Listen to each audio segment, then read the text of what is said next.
Բարերեկո հարգելի հեռուստադիտող, եթերում ռևոլյուցիան է։ Հայաստանի ներքաղաքական զարգացումներն աստիճանաբար թևակողում են նախընտրական փուլ։ Քաղաքական կուլիսներում արդեն խոսում են հնարավոր դաշինքների, այս կամ այն կուսակցությունների, այս կամ այն կերպ մասնակցությունների մասին։ Մյուս կողմից սակայն Ղարաբաղյան քառօրյա պատերազմն էականորեն ազդել է ներքին գործընթացների վրա եւ դեռևս շարունակելու է մնալ ներքաղաքական օրակարգի ամենաառաջնային հարցերից մեկը։ Ղարաբաղյան խնդիրը կարելի է ասել ամենանուրբ հարցն է իշխանության եւ ընդդիմության ներքաղաքական պայքարում։ Ինչպես են ապրիլյան իրադարձություններն ազդել եւ փոխել եւ հետագայում փոխելու ներքաղաքական զարգացումները, այս եւ բազմաթիվ այլ հարցերի շուրջ մեր տաղավարում կզրուցենք Ազգային ժողովի հակխմբակցության պատգամավոր քաղաքացիական պայմանագիր կուսակցության վարչության անդամ Նիկոլ Փաշինյանի հետ։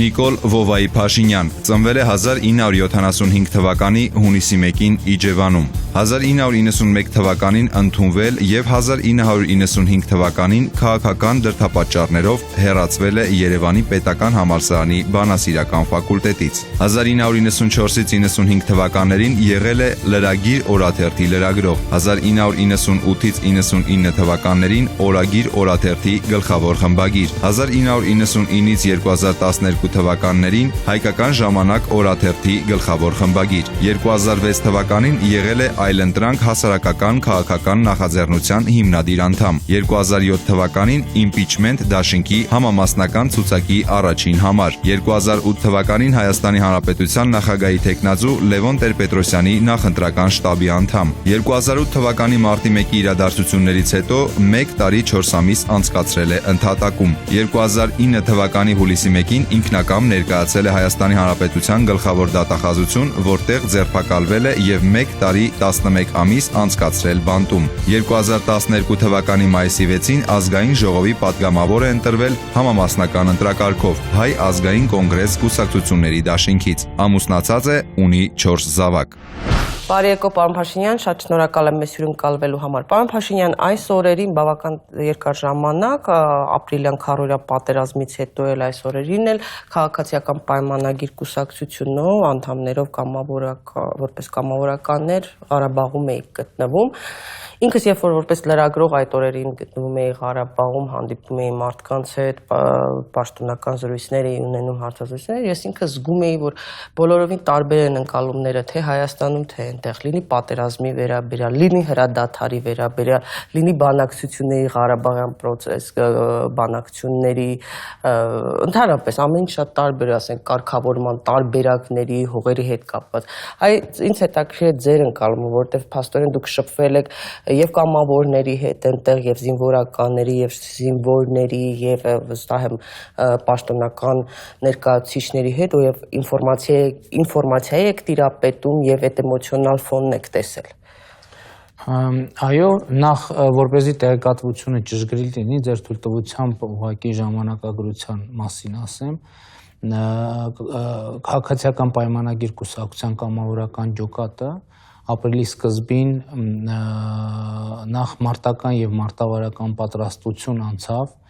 Երևանի եւ Հայաստանի մարզերից մեկի զորամասերում, որից հետո մենք մեկնեցինք Մարտակերտի վարչական շրջան, արդեն կամավորական ծառայություն իրականացնելու, ավելի վաղ այդ տարածաշրջան մեկնել էր Սասուն Միքայելյանը իր Սասուն կամավորական ջոկատով, դրանից առաջ էլ դեռ ապրիլյան պատերազմի պիկին մենք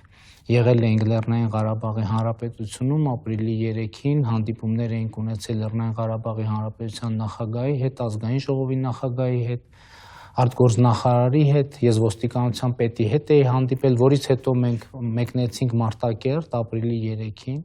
եւ այնտեղ տեղում իրավիճակին ծանոթացանք եւ որից հետո վերադարձանք Հայաստան արդեն այս երկրորդ նախաձեռնությունը նախապատրաստելու։ Այո, այդ շատ աչքի զարնող առանձնահատկություն է, որ շատ թեմաներ, որ մենք նույնիսկ մամուլում քննարկում ենք, զիջումների, փողզիջումների, հաղթանակի, պարտության մասին,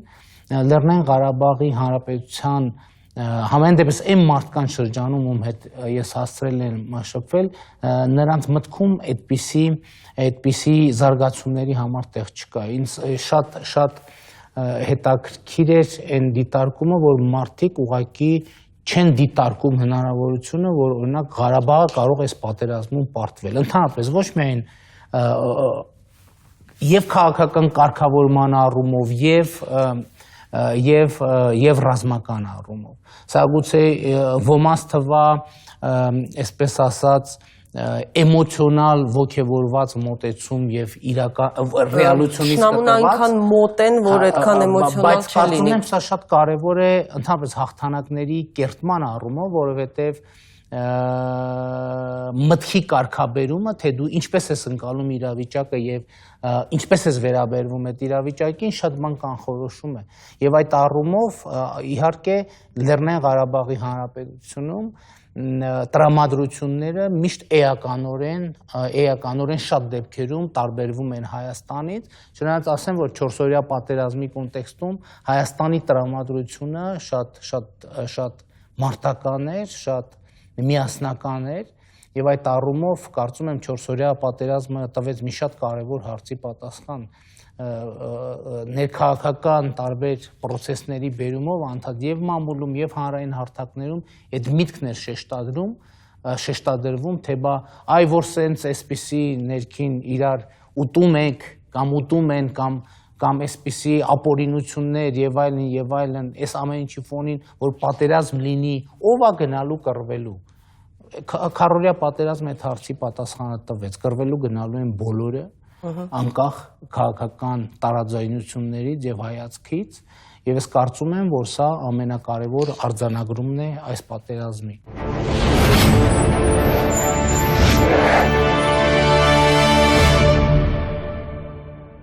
Եվ նաև հետաքրքիր էր, որ մինչ Սերժ Սարգսյանը Վիեննայից վերադառնալուց ասուլիսում հայտարարեց 800 հեկտար տարածքների մասին, որոնք հակառակորդի կողմից գրավվել են։ Լեռնային Ղարաբաղում նման որևէ բան չէր նշվում, այո խոսվում էր այսինչ դիրքերի կորստի մասին, դրանց նշանակության մասին, այ կուզեմ դուք էլ, քանի որ այնտեղ եք եղել անմիջապես, այսպես տարբեր կարծիքներ կան, ինչպիսի նշանակություն ունեն ռազմավարական տեսանկյունից եւ այլն, կարծիքը ձեր ասեք, որևէ թիվ ստույգ չէր նշվում։ Գիտեք, այս կոնտեքստում կարևոր է տարբերակել երկու շեշտադրում։ Առաջինը, այնուամենայնիվ, մենք 94 թվականի զինադադարից հետո առաջին անգամ մենք տարածքային կորուստ ենք ունեցել։ Եվ այս սա փաստ է, որի հետ մենք պետք է հաշվի նստենք եւ հետեւություններ անենք։ Եվ այստեղ ես ուզում եմ այս փաստի վերաբերյալ տարբերակել երկու խավերի կամ խմբերի մոտեցում։ Առաջինը դա քաղաքական ղեկավարությունն է Հայաստանի Հանրապետության, որը կարծում եմ ուղղակի պատասխանատվություն է կրում այդ տարածքների կորստի համար։ Բայց այսօր մենք ունենք մի խնդիր։ Մենք կարիք ունենք հասկանալու տեղի ունեցածի մանրամասները, հատկապես ինչպես եւ ինչու է դա տեղի ունեցել։ Ինչու է սա հարկավոր։ Պարզելու համար, թե արդյոք քաղաքական ղեկավարությունը կամ Սերժ Սարգսյանը անձամբ այդ կորուստի համար կրում է միայն քաղաքական եւ բարոյական պատասխանատվություն, թե նաեւ, ասենք օրինակ, կա այդտեղ նաեւ քրեական պատասխանատվության խնդիր։ Սա շատ կարեւոր շեշտադրում է։ Ես նկատի ունեմ, այո, արձանագրվել է պաշտոնապես, որ 800 հեկտար տարածք է կորսվել, եւ սա փաստ է, որը համենայն դեպս որի հետ մենք պետք է հաշվի նստենք, բայց կա նաև խնդրի երկրորդ կողմը։ Ռոբերտ Աբաջյանը, որը արժանացավ Արցախի ազգային հերոսի կոչման։ Ռոբերտ Աբաջյանը եւ իր հերոսընկերները նրանք պարտված հերոսներ չեն, նրանք հաղթած հերոսներ են։ Եվ ես ուզում եմ, որ մենք այս երկու հանգամանքները իրար չխառնենք եւ որևէ ձևով չստվերենք այն տղաների հերոսությունը, ովքեր իմ խորին համոզմամբ կանգնեցրել են ոչ միայն Ադրբեջանի հարձակում, այլև կանգնեցրել են մի մեծ աշխարհաքաղաքական դավադրություն ընդդեմ Լեռնային Ղարաբաղի Հանրապետության եւ Հայաստանի արտաքին գործոններից դուք որտեվ տարբեր նշվում է նախ այնտեղ ակնհայտ էր որ մարդիկ դժգոհ էին որտեվ սա հավասար պատերազմ չէր տեխնիկական իմաստով, հա, տեխնիկայի հնարավորությունների, ռազմական հնարավորությունների իմաստով։ Այո, դուք շատ ճիշտ նկատեցիք, ռուս-թուրքական կոնֆլիկտից հետո տեղի ունեցել աշխարհաքաղաքական բարտեր հետևյալ իմաստով. Սիրիան դուրս է գալիս, հա։ Սիրիան թողնվում է Միացյալ Նահանգներին եւ Թուրքիային, Ռուսաստանի կողմից, այսինքն ոչ թե Սիրիան, այլ Սիրիայի հարցի կարգավորման առաջնային մանդատը։ Դրա դիմաց մարտի 14-ին Ռուսաստանը հայտարարեց իր զորքերը Սիրիայից դուրս բերելու մասին։ Դրա դիմաց Ադրբեջանն ու Լեռնային Ղարաբաղը, դե Հայաստանի մասին էլ չենք խոսում, արևմուտքի կողմից ճանաչվում է որպես Ռուսաստանի ազդեցության գոտի, իսկ Ուկրաինայում, այսպես ասած, կոմպրոմիսային լուծում է գտնվում, Ղրիմը դե ֆակտո ինչպես անցել է մնում է Ռուսաստանին, իսկ մնացած տարածքները այսպես ինքնավարության որոշակի կարգավիճակով վերադառնում են Ուկրաինայի կազմ։ Ես որ ասում եմ մեր զինվորները, մեր բանակը աշխարհաքաղաքական դավադրություն է կասեցրել, ես հենց սա նկատի ունեմ այս դրվագին մենք իրավունք չունենք վերաբերվել որպես սովորական հրադադարի խախտում կամ սովորական լոկալ ինչ-որ խնդիր։ Այստեղ աշխարհաքաղաքական կոնտեքստ է եղել եւ սա այս առանձնահատկությունը կրկնապատկում է մեր զինվորների, մեր բանակի հերոսության աստիճանը։ Սա պետք է շատ մեծ ազդակ լինի, որպեսզի մենք Հայաստանի Հանրապետությունը, Լեռնային Ղարաբաղի Հանրապետությունը, հայ ժողովուրդը հաղթահարի փոքրիկ կոմպլեքսը, որ մենք այ փոքր ժողովուրդ ենք, դեռ խորենացու ժամանակ փոքր, մեզ հետ ինչ ուզենան կանեն։ Այո, 4-օրյա պատերազմը մեզ համար շատ դառը հետևությունների առիթ տվեց, կոռուպցիայի, չկազմակերպվածության, բայց շատ ավելի կարևոր հետևություն կա, սա մեզ համար շանս է պատմական, որպեսզի մենք հաղթահարենք փոքրի, խեղճի, անօգնականի մեր բարդույթը։ Մենք ունենք պետականություն, մենք ունենք բանակ, որոնք կատարյալ չեն, բայց մեր ձեռքում է այդ բանակը եւ պետականությունը կատարելության հասցնելու շանսը։ Որովհետեւ եթե ով բայց Սերժ Սարգսյանը ամենալավը գիտի, որ այս պատերազմը ոչ թե Իլհամ Ալիևի անձնական նախաձեռնություններ, այլ սա աշխարհաքաղաքական դավադրություն էր, որի մեջ դեր էին ունեցել այո Ռուսաստանը, այո Միացյալ Նահանգները, այո Եվրամիությունը, այո Թուրքիան։ Ես պատերազմի մեր խնդիրը հակահարված տալն է ոչ միայն Ադրբեջանին, այլև քառօրյա պատերազմը հրահրող աշխարհաքաղաքական կենտրոններին։ Ես գիտեմ հիմա շատերը կասեն, վայ, մենք փոքր ազգ ենք, մենք շատ փոքր ազգ ենք, մեզ էս կանեն, են կանեն, սա վճռական պահ է։ Մենք շարունակում ենք մնալ փոքր ազգի կարգավիճակով, թե մենք ճեղքում ենք մեր փոքրությունը եւ վերածվում ենք մեծ ազգի այդ իմ ասած իմաստով։ Դա մի process է, որ ֆիզիկապես տեղի ունենալու համար նախ պետք է տեղի ունենա մեր գիտակցության մեջ։ Ռոբերտ Աբաջյանը տղաները են զոհված եւ Միացյալ Նահանգներին, Ռուսաստանին, Եվրամիությանն ու Թուրքիային, նաեւ Ադրբեջանին հաղթած տղաները հերոսությունից առաջ իրենց գիտակցության մեջ այդ փոքրության կոմպլեքսը հաղթել են, ճեղքել են, որովհետեւ առանց դրա հնարավոր չէր կատարել են սխրանքները, որ նրանք կատարել են։ Հիմա այս օրերին քննարկվեց եւ մինչ այդ էլ պատերազմի ընթացքում նշվում էր, որ որոշ հասարակական գործընթացներ էին տեղի ունենում, ինչ որ մարդիկ ստորագրություններ էին հավաքում, որ Սամվել Բաբայանը վերադարձել է եւ ասել է, որ իր անելիքը Արցախում է։ Ես կուզեմ ձեր գնահատականը, հա, այդ առիթով, որովհետև նախ ինչ նշանակություն ունի քաղաքական է իր գալը, թե չէ որքանով էլ ինքը ասում է, որ քաղաքական որևէ կուսակցություն ուժի չի միանալու եւ այլն, որովհետև այցի մասին ոգևորված հատկապես խոսում են քաղաքական մի թեւ, հա, ու կոնկրետ որոշ ուժերի հետ կապված թեև այսպես հրճվանքով, որ ահա եկել է հեսա ուժացույց տալու։ Ես անկեղծ ձեզ ասեմ, ես Սամվել Բաբայանին ասացի շատ բարձր եմ գնահատում որպես Արցախի հերոս, բայց Սամվել Բաբայանին որպես քաղաքական գործիչ անկեղծ ասած շատ բարձր չեմ գնահատում, որտեղ ես գիտեմ նաև, որ ինքը Հայաստանում արդեն իսկ քաղաքական գործունեության փորձ ունեցել է, Դաշինք կուսակցության ղեկավարն է եղել։ Ես նկատում եմ ես անկեղծ ասած Սամվել Բաբայանին շատ մեծ քաղաքական ապագա չեմ կանխատեսում, բայց ինքը պատմության մեջ որպես Արցախի հերոս եւ պատերազմի մասնակից, որպես բանակի հիմնադիրներից մեկը, ինքը պատմության մեջ իր տեղը արդեն ունի, այդ պատմության այդ տեղը ոչ ոք իրանի չի կարող վերցնել, հետագա խնդիրների պատմությունը նույնպես իր հետ է, բայց քաղաքական առումով անկեղծ ասած ես ապագա քաղաքական այսպես հաջողություններ չեմ կանխատեսում Սամվել Բաբայանին։ Պարոն Փաշինյան, վերադառնանք քիչ ներքաղաքական կյանք, այն իսկապես դուք կարծում եք։ Եթե ասեմ, որ ես սովորաբար ուրիշ քաղաքական գործիչների ապագան, ներկան սովորաբար չեմ քննարկում։ Դե ուրիշ մենք ենք, Չէ,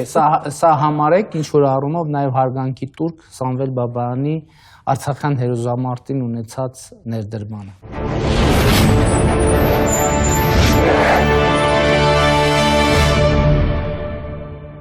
Պարոն Փաշինյան, դուք իսկապես կարծում եք, որ ընտրական օրենսգիրքը ընդհանրապես հեչ կարևոր չի ընտրությունների, անցկացման, ընդհանրապես քաղաքական համակարգի ձևավորման։ Ես ուրիշ բան եմ ասել, ասել եմ հետևյալը, որ չի կարելի ընտրական օրենսգիրքի դերը գերագնահատել, որովհետև աշխարհի բոլոր ընտրական օրենսգրքերը կամ Հայաստանի բոլոր ընտրական օրենսգրքերում անփոփոխ է եղել մի բան։ Ամեն քաղաքացի ունի մի ձայն եւ այդ քաղաքացին պետք է որոշի, թե իր ձայնը ում է տալիս։ Ընտրական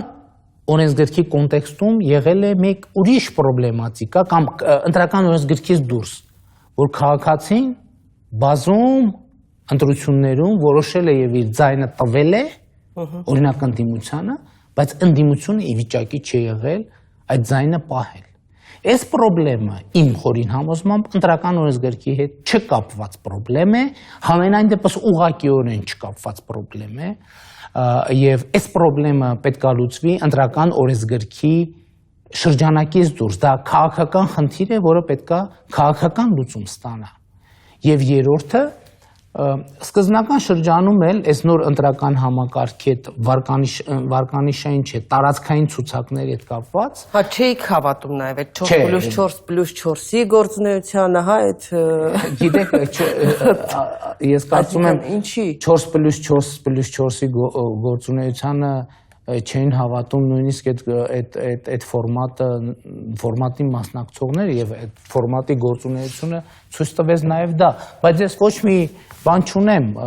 ես դեռ այդ 4+4+4 ֆորմատը չէր ձևավորվել, ես շատ մեծ հաջողություններ եմ մաղթել եթերում նաեւ այդ ֆորմատին, ուղղակի ասել եմ, որ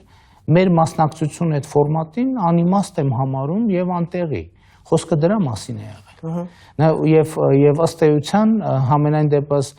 որևէ փաստ չկա, որ մեր գնահատական այդ ֆորմատների, այդ քննարկումների վերաբերյալ ինչ որ առումով սխալ են եղել, ժամանակը ցույց տվեց, որ այո, ամեն ինչ։ Հիմա իսկ sense մի հարց է, որովհետև շատ հիմա ակտուալ հարց է, ինչպես դուք եք նաև ասել, այդ ընդդիմության մասին խոսելուց, որ Հայաստանում այնքան սորտի ընդդիմություն կա, որքան Ֆրանսիայում պանրի տեսականի, էլի, իսկապես շատերը կիսում են, կարծում եմ, այդ տեսակետը, բայց հիմա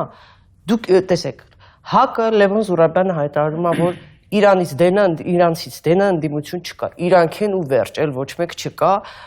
նույնիսկ նախորդ եթերում մեր հյուրներ ու դա բացատրեց նրանով, որ միայն իրենք են իշխանափոխություն պահանջում, հետևաբար Սերժ Սարգսյանի հեռացումը, հետևաբար իրանք ընդդիմություն են, մնացածը ընդդիմություն չեք։ Դուք այս վերջին ելույթում ազգային ժողովում, դուք էլ ասում եք, որ այսպես ասած, հայ ընդհատեքստով թե բան, դուք եք ընդդիմությունը։ Հիմա մի հատ ուզում եմ հասկանամ, հասարակությունը ո՞նց կողմնորոշվի, որն է ընդդիմություն, որը չընդդիմություն, որն է խաղում ընդդիմություն, որն է կեղծ ընդդիմություն։ Այսինքն այս բանի մեջ ո՞նց կողմնորոշվի, այս բանրի տեսականի մեջ։ Ուրեմն, տեսեք, ձեր հարցը իրականում շատ ծավալուն է, ես հույս ունեմ 3 շերտերին էլ հնարավորություն կունենամ պատասխանել։ Առաջինը, քաղաքական ուժի եւ հանրության հարաբերությունները դրանք շատ նման են մարդկանց հարաբերությունների։ Օրինակ, տեսեք, մարդու կյանքում որպես ընկեր, որպես ընկերուհի, որպես բարեկամ հայտնվում են մարդիկ, ովքեր հավաստիացնում են, որ նրանք իր բարեկամներն են։ Բայց ժամանակի ընթացքում հարաբերություններ կան, որ ստացվում են, հարաբերություններ կան, որ չեն ստացվում։ Հիմա մարդը ինչպես է հասկանում, այս մարդը իր բարեկամն է, թե թշնամին։ Մարդը ինչպես է հասկանում, այս մարդը, այս որ իր հետ սուրճ ա խմում, այցելում ա իրան, նույնիսկ ծաղիկներ ա նվիրում, նույնիսկ տուկի թել եւ կարտոշկայի սերմացու ա նվիրում, մուրաբա ա նվիրում։ Ոնց է հասկանում, այս մարդու հետ ինքը ուզում է հարաբերվի, ընկերություն անի, հարաբերություն ընտանիքներով մոտիկ լինեն, թե չի ուզում։ Նույնն էլ քաղաքականության մեջ է։ Ոչ մի բարդ բան չկա։ Եվ այստեղ նաև, այո, քաղաքացին պետքա որոշի։ Քաղաքացին պետքա որոշի։ Հասկանում եք, քաղաքական անկյունակարային process-ը կոչվում է ընտրություն։ Ինչ նշանակում ընտրություն, որ քո առաջ դրված են տարբեր բաներ, դու պետք է ընտրես։ Ինչպես ես ընտրում։ Հիմա Հայաստանում պրոբլեմատիկան նա է, որ շատ դեպքերում մարդիկ ոչ թե գիտակցական ընտրություն են կատարում, այլ կատարում են, ասենք, ընտրակաշառքով, մուրաբայով։ Հա, շատ լավ, դուք հարաբերությունների, մարդկային հարաբերությունների օրինակով բերեցիք, այս կուսակցությունների, այսպես ասենք, չակերտավոր ամուսնությունները, որ ժամանակաժամանակ եւ քաղաքական գործիչների ամուսնությունները, ինչ որ քաղաքական ուժերի հետ, այնքան կեղծ բաների վրա են լինում, հա, ու տարերային այդ պահի դրությամբ ինչ որ բանի հարցի շուրջ ամուսնանում են, հետո բաժանվում են, հետո սկսում են իրար հայոյել եւ հավատացնել, որ բան, որն ավելի ազնիվ եւ ավելի ինչ-որ տեղի է ունենում, իրականում տեղի է ունենում բաց եւ հրապարակային, եւ յուրաքանչյուր քաղաքացի, այո, ազատ է իր դիրքորոշումների մեջ, բայց ես ուզում եմ պարզաբանել, թե ինչ եմ ես ասել ընդդիմության վերաբերյալ։ Ես ասել եմ հետեւյալը, որ որպեսզի Հայաստանում 20-ամյա քաղաքական օրակարգի հարց է, թե ինչ պիտի լինի, որպեսզի տեղի ունենա իշխանափոխություն։ Եվ այս հարցը որպես Հայաստանում գործող քաղաքական գործիչ, ազգային ժողովի պատգամավոր, ես նաև ինձ եմ ուղղում, ինչա պետք անել իշխանափոխություն ունենալու համար։ Այդ հարցի պատասխանը իմ կարծիքով մենք գտել ենք, կամ մենք առաջարկում ենք հանրությանը այդ հարցի պատասխանի մեր բանաձևը։ Դա հետևյալն է, որ պետք է տեղի ունենա, գոյություն ունենա այնպիսի մեկ ընդդիմություն, ինչ նկատի ունեմ մեկ ընդդիմություն ասելով, որ հանրությունը ընդդիմություն ասելով հասկանա մի կոնկրետ ուժի։ Դա ո՞նց եք պատկերացնում, այսինքն օրինակ դուք ինչ ա լինում, դաշինք բոլորը դաշինքներով, բա, ինչ ա։ Ոչ, ես դա պատկերացնում եմ հետևյալ կերպ, արդեն ասել եմ, որ ձևավորվում է ինստիտուցիոնալ ընդդիմություն, ինչ նկատի ունեմ ինստիտուցիոնալ ընդդիմություն ասելով։ Ինստիտուցիոնալ ընդդիմության 3 առանցքային կոմպոնենտ կա։ Առաջինը, ինստիտուցիոնալ ընդդիմությունը պետք է ունենա 6000 վստահված անձ։ Հա, բայց չօգնեց ձեր 6000 վստահված անձը Հրազդանում։ Հրազդանում օգնեց։ Ինչին չօգնեց։ Ես շատ կարևոր հարցի եք ասակ, շատ կարևոր է արձանագրել, թե ինչ տեղի ունեցավ Հրազդանում։ Մենք գնացինք Հրազդան եւ Հրազդանի քաղաքացիներին ասցինք. «Սիրելի հրազդանցիներ, ձեր տված ամեն հատիկ ձայնը մենք պահելու ենք։ Ձեր տված որևէ հատիկ ձայն չի կորսվելու»։ Բայց դուք նկատի ունեք, որ ընտրությունների արդյունքները եղան մեզ համար բացասական։ Այո, այդպես է, բայց Ես նաև ձեր խոսքն եմ հիշում, երբ որ Սեֆիլյանը անդադ ուր մեջ հրավիրում էր բանի հեղափոխության, ժամօրեր նշանակում, կոչարեց, որ դուք էլ միանաք։ Ու դուք ասացիք, եթե չիմանաք, որ գնալու եք ու հաղթելու եք, ժողովրդին չեք տանի պարտության։ Նույնը որովհետև այդ նախքին հիմա այդ շատ կարևոր հարց է առաջ քաշում, այդ հայտարարության ծագումնաբանությունը ըմբռնելու համար մենք պետք է կոնտեքստը հասկանանք, որովհետև այդ հայկական չկայացած հեղափոխությունների սցենարը որն էր, որ մենք ընտրական տեղամասերում, օրինակ ետընտրական պրոցեսների ժամանակ, ընտրություններից հետո ասում էինք, որ ժողովուրդը մեզ ձայն է տվել, բայց մեր ձայները գողացել են, ուրեմն մենք կգնանք հրապարակ եւ ժողովրդի տված ձայները կվերականգնենք հրապարակում։ Բայց արդյունքում ինչ էր ստացվում, որ իշխանության հետ թղթային եւ փաստային բանավեճի ժամանակ մենք պարտվում էինք։ Ես ձեզ բերեմ կոնկրետ օրինակ։ 2013 թվականի նախագահական ընտրությունների բողոքարկումները նկատի ունեք։ Ընտրությունների արդյունքում մենք բոլորս համոզված էինք, այդ թվում ես համոզված էի, որ Ռաֆի Հովհաննիսյանը հաղթել է եւ ընտրությունների արդյունքները կեղծվել են։ Բայց եւ մենք իշխանությանը մեղադրում էինք, այո, ընտրությունների արդյունքները կեղծելու մեջ։ Բայց ինչ տեղի ունեցավ։ Իշխանությունը պաուզա բռնեց միջև քվեարկության հաջորդ օրը ժամը 14:00 եւ ասեց հետեւյալը՝ հարգելի կամ ոչ հարգելի կամ չգիտեմ ինչ ընդդիմություն, դուք ասում եք, որ մենք կեղծել ենք ընտրությունների արդյունքները, մենք ասում ենք այո, եւ այսօր էլ եմ ասում ես, այո, կեղծել եք։ Բայց ասում են շատ լավ, Հայաստանում կա 1988 ընտրական տեղամաս, այն ժամանակ 88 ընտրական տեղամաս կար։ Հիմա ընդդիմությունը 1988 ընտրական տեղամասերից միայն մեկում է բողոքարկել քվեարկության արդյունքները։ Լավ էս մի տեղ 1988-ից միայն մեկում։ Լավ այդ մեկի որտեղ քվեարկում է գրանցված է 2000 ընտրող։ Դուք ասեցիք հրազդանի ժամանակ, որ ընտրակաշառքներ են եղել եւ ոչ մի դեպք չունեիք։ Մենք ունենք դեպքեր, մենք ունենք վիդեոներ, մենք ունենք տեսագրություններ, մենք ունենք հաղորդումներ, հանցագործության։ Ինչու շատ պարզ պատճառով, որովհետև կա ընտրակեղծիքի երկու տեսակ։ Երբ որ ընտրակեղծարանների թիմը ինքը հավաքվում է, գալիս է քվեաթերթիկը բերում է, լցում է, կամ թվերը փոխում է ուղղակի, բայց կա ընտրակեղծիքի երկրորդ տեսակ, երբ որ քաղաքացին ինքը ինքնական մասնակցում է։ Ես գնացել եմ Հրազդանում եւ մեր թիմը տեղեկություն ունենալով, որ այդ տան ընտրակաշառք է բաժանվում, ես գնացել եմ, պատկերացնում եք, եւ բնակարաններից մեկի դռան առաջ կանգնել եմ մի քանի ժամ կանգնել եմ, բայց կա բնակարանի անձեռնմխելիության իրավունք եւ ոստիկանություն եմ հրավիրել, հետո ես դրա մասին պատմել եմ։ Կա կեղծիքի երկու տեսակ, երբ որ ընտրակեղծարար թիմը գալիս լցնում է, չգիտեմ, ծեծում է, բռնությունների է ենթարկում, բայց կա երկրորդ տեսակը, երբ որ քաղաքացին ինքը դառնում է գործակից այդ պրոցեսի, քաղաքացին, որի իրավունքները պաշտպանելու խոստում տվել ենք մենք։ Եվ այս առումով այն պարտավորությունը, որ մենք ստանձնել ենք Հրազդանում, մենք կատարել ենք 100%-ով։ Ոչ մի քաղաքացի մեզ չի կարող ասել, մենք ձեզ ձայն տվեցինք, ու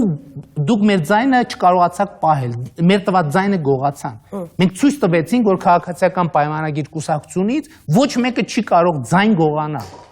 Մենք ասել ենք կպահենք մեր ձայները, մենք պահել ենք մեր ձայները։ Եվ երկրորդը, մենք ընտրական պրոցեսը տարել ենք այնպես, մեր թիմի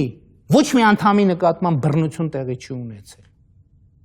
Մեր թիմի ոչ մի անդամ հետապնդման չի ենթարկվել։ Դա նրանից չի, դա նրանից չի, որ շատ լավն են, այդ իշխանությունը նույն հանցագործ եւ բռնի իշխանությունն է։ Դա նրանից է, որ մենք կարողացել ենք ձևավորել թիմ, ով գիտակցել է իր ամեն քայլի արժեքը եւ հետևանքը, եւ ամենակարևոր բանը, կարող է շատերին դա տարօրինակ թվա։ Այո, եղել են ընտրություններ եւ ընտրությունների հաջորդ օրը թիմը, ընդդիմադիր թիմը, իշխանության դեմ պայքարող թիմը հանգիստ գնացել են իրենց տներում քնել են։ Այսինքն իրենք չեն եկել տներից գիշերով հանել ու չէին կարող։ Չէին կարող, շատերն ասում են, ինչի է այդպես վստահ պնդում, որ չէին կարող։ Ես վստահ պնդում եմ իմ քաղաքական կենսագրության եւ փորձի բերումով։ Այդ քաղաքական կենսագրության փորձի բերումով չեք հավատում, նույն անին, ասենք, որ Օսկանյանը կարող է լինել ընդդիմադիր կամ այսինքն ինչպիսի ընդդիմադիր կարող է լինել։ Հիմա հասարակությանը խնդրում եմ ասեք, ոնց տարբերի, որն է ընդդիմադիր, որը չէ։ Ես պետք է շատ անկեղծ, շատ լավ եք, շատ ճիշտ հարց եք բարձրացնում։ Եկեք այդ հարցին մեկ ընդմիշտ անկեղծ ես անդրադառնամ։ Որտեվ այդ ձեր ելույթը ուղղված էր նաև դրան, որ դուք չեք հավատում, որ այսօր երբեմնի ասեք, թե այդ քաղաքական համակարգի պատասխանատուներ ակտիվ մասնակիցները այսօր պահանջում են, որ ընտրական օրենսգիրքը լինի այսպիսին, որպեսզի բացառվեն ընտրակեղծիքները։ Օսկանյանի եւ մյուսների կոնտեքստում հայ եկավ այդ ավելի կարևոր կոմպոնենտ է։ Ես կարծում եմ, որ այն գործելակերպը, որ տեսեք, հիմա ես օրինակ իշխանություն եմ, չէ՞։ Ասենք իշխանություն եմ, իշխանության ներկայացուցիչ եմ, իմ իշխանությունների տարիներին ինչ ասես տեղի է ունենում, մարդասպանություն, կոռուպցիա, կաշառակերություն, թալան, տարածքների կորուստ։ Ես այդ իշխանության մաս եմ, վայելում եմ այդ իշխանության կոռուպցիայի կերակրատաշտի մոտ նստած եմ, եւ հետո գալիս է այնպես ստացվում, որ ես հանգամանքների բերումով իշխանությունից դուրս եմ մնում։ Հետո գնում եմ մի ամիս տանը հանգստանում։ Այդ ընթացքում լրատվական եւ սոցիալական ցանցերում շատ սենսացիոն լուրեր են պատտվում ուրիշ բաների մասին։ Իմ ու այդ պատմության միջև բան եմ ստեղծում, այսպես ասած, բաց շրջան, հետո վերադառնում եմ ասում, այ ժողովուրդ գիտեք, այս երկրում են այնպիսի բաներ են կատարվում, այդ թալանում են, այս ինչ է կատարվում, հնգեր։ Այդ Վարդան Օսկանյանը այդ թալանի դիվանագիտական ներկա, այսօր մեր ընդդիմադիր դաշտի 90% այդ նույն մարդիկ են, օրինակ Երկիր կուսակցությունը, Բարգավաճ Հայաստան կուսակցությունը, Վարդան Օսկանյանը, մյուսները, այսինքն այս գործելակերպին շատ տարբերակելու բա։ Ինչ էր անում օրինակ Երկիր Այն հիմա հեսա պատկերացնում եք, ձեզ հեսա մեղադրելու են, որ Թող գալաց են անելու, ով որ կմեղադրի, կանչեք ստեղ դեմ դիմաց խոսակցության, կանչեք դեմ դիմաց խոսակցության, այդ քաղաքական էլիտայի ներկայացուցիչներից որևէ մեկը ինչ չի կարող որևէ բանում մեղադրել։ Ես յուրաքանչյուրին կարող եմ տասնյակ բաներում մեղադրել, հրավիրեք նստացրեք դեմ դիմաց։ Այդ քաղաքական էլիտայից ում ուզում եք։ Այդ առաջին դեմքերից։ Ում ուզում եք բոլորին խմբային հրավիրեք։ Մի կողմում ես նստեմ, մնացած կողմերում իրեն։ Տեսնենք ով ում կմեղադրի։ Տեսնեմ ով ում կմեղադրի եւ ինչի մեջ։ Կմեղադրի։ Էդո բանը, հա, այդ հայտնի պատմություն է։ Չէ, հասկանում եք, հիմա հասարակությունը նույն ուզում է ինչ-որ ֆիլտրեր դժվար է արկա։ Ուզում է հասարակությունը, ներողություն։ Ինչպես տարբերի, հա, որն է իրական ընդդիմություն։ Բոլոր ֆիլտրերը իրար ով ասում է ով ականջ ունի լսելու կլսի, ով աչք ունի տեսնելու կտեսնի։ Բոլոր ֆիլտրերը դրած են։ Գիտեք, այն Հայաստանում շատ են այդ դավադրությունների տեսություններ, բան մշակում եւ այլն։ Այն ինչ որ 25 տարվա ընթացքում տեղի է ունեցել Հայաստանի Հանրապետությունում, եղել է բոլորի աչքի առաջ։ Այո, կամ խնդրեմ հիմա երեք ես ուսանողների խմբի հետ էի հանդիպում, Երրորդ Հանրապետության պատմության դեպքերի մասին խոսում էի որպես հայտնի փաստեր, հետո զգում էի, որ հայացքները անհաղորդ են եւ զգացի, որ ինչ-որ բան, ասի դուք որ թվին եք ծնվել, ասին 95։ Ես պատմում էի 96 թվականի դեպքերի մասին, բայց բոլոր նրանք, ովքեր ուզում են ծանոթանալ պատմությանը կամ իմանալ բոլոր նրբությունները, բոլոր հարաբերությունները, կոնկրետ իմ դեպքում ես կարող եմ մի բան ասել, պատասխանատու 92 թվականից եւ 92 թվականին ես եղել եմ 17 տարեկան ուսանող։ 92 թվականից իմ կյանքը օր մամուլում արձանագրված է, ես որ ուր եմ գնացել, այսինքն իմ լրագրական գործունեության նաեւ արդյունքում։ Նկատի ունեմ այդ որ ասում եք կմեղադրեն, թող կան մեղադրեն, տենամ այդ ինչու են մեղադրում։ Չէ,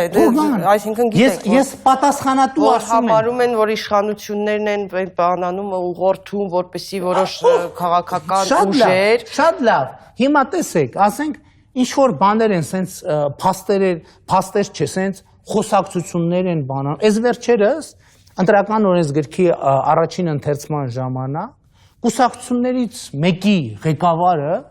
Վեր կացավ այդ թվում ինձ նկատի ունենալ։ Մենք գիտենք ասում է ձեր չափը, ձեր պայմանավորվածությունները, այդ բամփեն նենց անեն, սենց անեն։ Հետո 2 ժամ հետո զանգում է բոլոր լրատվամիջոցներին ձեռքերը դողալով, ասում է խնդրում եմ այդ ելույթը հանկարծ չտարածեք։ Որովհետև կառավարության ղեկավարը, որի անձնական օգտագործման կուսակցության ղեկավարն է ինքը, զանգել է եւ ոչ թե հրահանգել, այլ ամենավերջին հայհոյանքներով։ Ասել է դու քո գիծը մի քանի կիլոմետր անցել ես։ Այդ մարդիկ պետք է ինձ մեղադրեն որևէ բանում։ Կակրազիրանք չեն մեղադրում։ Ասում եմ ғալատ կանեն, ով պիտի մեղադրի։ Ասում եմ կանչեք, ով ունի մեղադրանք։ Կանչեք ուղիղ եթերում ընդ որում։ Կանչեք ուղիղ եթերում նստենք հիմնականում օսկանյանական թևն է։ Օսկանյան, հիմա էլ ասում են բան։ Սամվել Ալեքսանյանը ասում են, ասեց բանա, ինքը մեր ախպերն է։ Առաջարկում են, հրավիրեք Սամվել Ալեքսանյանին։ Տեսեք, թե ինքը ինչ կասի այդ թեմայով։ Ես ինչ կասեմ այդ թեմայով։ Ինքը իմ ասածին ոնց կարձագանքի, ես իր ասածին ոնց կարձագանքեմ։ Ուզում եք այդ թեման խոսենք միջև վերջ, եկեք խոսենք։ Թող Սամվել Ալեքսանյանն էլ ընդդիմադիրների շարքում նստի, որպես հայտնի ընդդիմադիրներ ֆինանսավորող։ Այդ բան որը մեկի մոտ հարց չի ծագում, որ այդ ոնց եղավ, որ երբ որ Սամվել Ալեքսանյանի կապված կոնկրետ հասցեական բաներ ասեցի, մեկ էլ հանգարց ընդդիմադիր մամուլի մի այդպիսի հաստ շերտանոց մասը դուրս եկեք կրծքով Սամվել Ալեքսանյանին էր պաշտպանում, այդ ինչի։ Դե խեղճ տղա է, խնդիրներ կան։ Պարոն Փաշինյան, բազմիցս հայտարարել եք, որ հակված եք ընտրություններին։ Այդ մեկ ընդդիմության դա ինչ է նշանակում։ Դա նշանակում է, տեսեք, ինչն է խնդրեմը, եթե մենք ուզում ենք իշխանափոխություն, մենք պետք է կարողանանք ընդդիմադիր ձայները ընտրություններում կենտրոնացնելու մեխանիզմ գտնել։ Որովհետև երբ որ կա 25 ընդդիմություն, եւ այդ 25 ընդդիմությունից մի մասը ունի հերոստատեսային, այսպես ասած, բաներ, ուժեղ ընդդիմադիրներ են, բայց իշխանությունը իրանց աչուձախ հերոստատեսություններ է բաժանում։ Դրա ձևերից մեկը դաշինքների ստեղծումն է, դաշինքներով գնալը։ Այո, ճիշտ եք ասում, տեսեք, բայց մենք ընդհանրապես ասում ենք, չէ՞ որ մեր պատմությունից պետքա դասեր քաղենք։ Երրորդ հանրապետության պատմության մեջ չի եղել ոչ մի նախընտրական դաշինք, որը գոյություն ունենա ընտրություններում խորհրդան անցնելով, որը գոյություն կամ առնվազն որը իր առաջադրած խնդիրներին ծառայի։ Հենց այսինքն դաշինքները կարճաժամկետ ձայն փախցնելու բնույթ են ունեցել։ Եվ ինչու գնալ, այսօր մեր կուսակցության դիրքորոշումն է, որ մենք դաշինքներով չպետք է գնանք։ Շատերն ասում են, ոնց է, դե կասկածելի բան կա։ Կասկածելի բանը հետևյալն է, ես անձամբ շատ լավ եւ լրագրող լինելու բերումով բոլոր մանրամասներով ուսումնասիրել եմ երրորդ հանրապետության, ես լուսաբանել եմ այդ պատմությունը եւ չի եղել որևէ դաշինք սկսած ընդ որում ոչ միայն ընդդիմադիր, այլև իշխանական։ Նույնիսկ հանրապետություն դաշինքը, որը իշխանական դաշինք էր եւ պիտի իշխանության հնարանը լիներ, այդ դաշինքն էլ միջև վերջ չկարողացավ գոյություն ունենալ։ Էլ չեմ խոսում ընդդիմադիր դաշինքների մասին։ Դե որովհետեւ հիմա ինչի, եթե մի բան, հասկանում եք, տեսեք, մարդը բանական էակ է, եթե տեղի է ունեցել նույն բանը 5, 6, 7 անգամ եւ նույն բանը բերել է նույն արդյունքի, ինչի 8-րդ անգամ նորից մտնել այդ նույն բանի մեջ նախապես իմանալով դրա ելքը։ Ես դա էի ասում, որ երբեմն լինում են ամուսնություններ, հա, քաղաքականներ, քաղաքական կյանքում, որ շատ անհասկանալի է լինում։ Նույն դաշինքները, ասենք նույն ՀԱԿ-ը ժամանակին, երբ որ ստեղծվեց, իրար բացարձակապես իրար հետ որևէ առնչություն գաղափարական դաշտում նկատի ունեմ, չունեցող ուժեր, անհատներ միացան, որը բերեց ունեցավ այդ հետևանքը, իհարկե տարբեր պատճառներ նաև կային։ Գիտեք, կային դաշինքներ, որոնք ասում են, որ կա գաղափարական հետ, բայց դա դաշինքային քաղաքական գործունեությունը իրեն սպառել է։ Հանրապետություն դաշինք։ Այսինքն դուք չեք գնալու հաջորդ ընտրություններին դաշինքով, միայնակ եք գնալու։ Մենք ունենք քաղաքորդի որոշում, որ մենք դաշինքներին չենք մասնակցելու եւ գնալու ենք միայնակ։ Եթե ինչ որ ֆորս մաժորային բաներ տեղի չունենան, որոնք Ես դա եմ ուզում հարցնել, որովհետև օրինակ ասենք պատերազմական գործողությունները երբեմն նույնիսկ այդ քաղաքական շատ սուր տարաձայնությունները այսպես դահալխոզում հարթում գնում են, ինչպես ասենք օրինակ սրված էր Լևոն Տեր-Պետրոսյան, Սերժ Սարգսյան փոխհարաբերությունները, բայց ամենայնիվ ինչ որ եզր գտա։ Ես նկատում եմ հակը կարող ձեր եւ Լևոն Տեր-Պետրոսյանի հետագա համագործակցություն։ Պարզ բոլորս արձանագրենք, որ իմ ու Լևոն Տեր-Պետրոսյանի քաղաքական հարաբերությունները այլևս անցյալն են եւ դրանք որևէ ապագա չեն կարող ունենալ։ Եվ գնալու եք բացառապես միայնակ։ Տեսեք, ուրեմն ցանկացած ասցի, եթե որևէ ուրեմն նույնիսկ պայմանագիրը, երբ որ ստորագրվում է, առևտրային, աշխատանքային, միշտ այդ պայմանագրում կետ կա ֆորս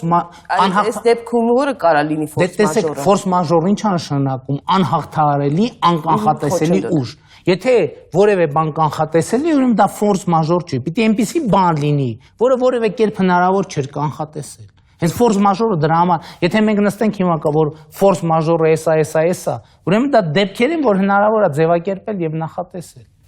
Պարոն Փաշինյան, Լեռնային Ղարաբաղից վերադառնալուց հետո Facebook-յան ձեր գրառման մեջ նշել եք, որ բանաստեղծություն եք գրել նվիրված հայկական բանակին։ Այո, կարող ընթերցեք։ Իրականում այդ բանաստեղծության ամենակարևոր միտքը ես այս հաղորդման ժամանակ արտահայտեցի։ Զինվորի։ Չէ, միտքը հետեւյալն է, այնտեղ տողեր կան, երբ որ ասվում է հետեւյալը, որ այս հողի մեջ ոգուս զարկերակն է, այս հողով իմ արյունն է հոսում, ես պատռել եմ զոհի 5 տակը, հաղթողի նոր խոսքեր եմ խոսում։ Նկատի ես ասացի, որ այդ տղաները, ովքեր կանգնեցրել են այդ աշխարհաքաղաքական, կասեցրել են, կանգնեցնելու մասին դեռ ցավոք վաղ է խոսել, կասեցրել են այդ աշխարհաքաղաքական դավադրությունը, եթե նրանք իրենց ներսում լինեին փոքր, խեղ, ճանոքնական, ազգի եւ պետության ներկայացուցիչ, իրենց գիտակցության մեջ, նրանք դա չեն կարող անել, եւ նրանց անձնազոհությունը մեզ պետքա օգնի, մեզ պետքա ստիպի եւ պարտադրի, որ մենք ճեղքենք այդ փոքրի պատնեշը։ Մենք փոքր չենք այլևս։ Եվ այդ տղաները մեր մեծության, մեր ժողովրդի, մեր ազգի մեծության վկայությունն են։ Մենք կարող ենք այդ էներգիան պատերազմի վերջին հարցը որ կարճման անենք, ամփոփենք, այդ էներգիան, որը առաջացավ այս քարորյա պատերազմի, այդ վերանայումները բոլոր ոլորտներում, հա, մենք սկսեցինք վերանայել շատ հարցեր, ուրիշ հայացքով դիտարկել, կամ իշխանությունները, երբ որ հայտարարում են, որ պատրաստվում են մեծ փոփոխություններ անել, որ այլևս գոտիները ձգելու ժամանակն է, մի մասը տնտեսության պատասխանատուները իրենց ոլորտում են ասում, քաղաքականները իրենց, ինչ որ պաշտոնանկություններ են լինում եւ այլն։ Հնարավոր է փոփոխություն, թե չէ, որպես պատերազմից դասեր երկարատև ճանապարհի համար, հնարավոր է թե ոչ։ Ես ձեզ ասեմ, իմ խորին համոզմամբ իշխանությունը իր հետագծի բերումով այլևս չի կարող փոփոխություններ անել։ Փոփոխություններ պետք է անի ժողովուրդը,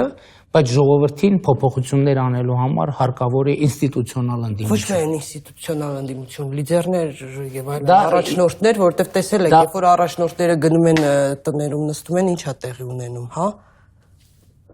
Ինստիտուցիոնալ ընդդիմության 3 առանձնահատկություն ես պիտի նշեի, մեկը նշեցի, երկուսը չնշեցի։ 3 կարևոր առանձնահատկություն։ 6000 վստահված անձ, Հայաստանը ստեղծված իրավիճակից դուրս բերելու հասկանալի եւ ընկալելի ծրագիր եւ քաղաքական առաջնորդություն, պատշաճ քաղաքական առաջնորդություն, կոպիտ ասած 100 հոգանոց թիմ, որտեղ կա առնվազն 30 հոգի, ով կարող է լինել կառավարության անդամ եւ կա առնվազն 70 հոգի պատշաճ մակարդակով կառավարության անդամ եւ 70 հոգի ով կարող է լինել պատշաճ մակարդակով ազգային ժողովի պատգամավոր խորհրդարանի անդամ։ Այս 3 կոմպոնենտների արկայության պարագայում մենք երբ որ ունեցանք այս 3 կոմպոնենտները, առաջիկա ընտրություններում մենք ունենալու ենք չեք հավատում, որ կարող են ի վերջո դա համակարգային քաղաքական համակարգի ինչ-որ իմաստով փոփոխությունների խնդիր է ենթադրում, հա, որովհետև ուղղակի որոշ կրճատումներով ավտոմեքենաների հարցը չի լուծվի։ Հնարավոր է, այսինքն հասնել ինչ-որ արդյունքի, թե դուք չեք հավատում, որ իրենք կարող են, թե հնարավոր է արդյոք, որ մի օր ուռենու ծառը որոշի, որ ինքը այլևս պետքա ծիրան տա, ծիրան ծլի իր ճյուղերի վրա։ Տեխնոլոգիաները, գիտեք, հրաշքներ են գործում, մանավանդ նանոտեխնոլոգիաները։ Ես կարծում եմ, որ նույնիսկ նանոտեխնոլոգիաները մեր իշխանության էությունը չեն կարող փոխել, որովհետև դա գենետիկ մակարդակի փոփոխություն պետքա տեղի ունենա։ Ես բարձ հարց։ Այո, ընդդիմությանն էլ է ախր այդ վերաբերվում։ Այո, ընդդիմությանն էլ է վերաբերվում եւ շատ կարեւոր մի առանձնահատկություն։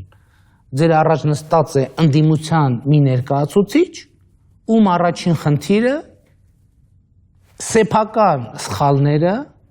սեփական թերությունները, սեփական բաստողումները քննելն է եւ դրանից հետեւություններ անել։ Եվ իմիջիալոց ասեմ, իմ կենսագրության մեջ չկա որևէ փաստ, որևէ դրվագ, որ դրան խանգարի։ Իսկ իշխանության կենսագրության մեջ, իշխանության բոլոր ներկայացուցիչների կենսագրությունների մեջ կան դրվագներ։ Դժվար է հիմա առանց դրվագների մարդ գտնել։ Գիտեք, ես ձեզ ասում եմ, իմ կենսագրության մեջ չկա որևէ դրվագ, որ ինձ խանգարի անել այն, ինչ որ ես ասում եմ։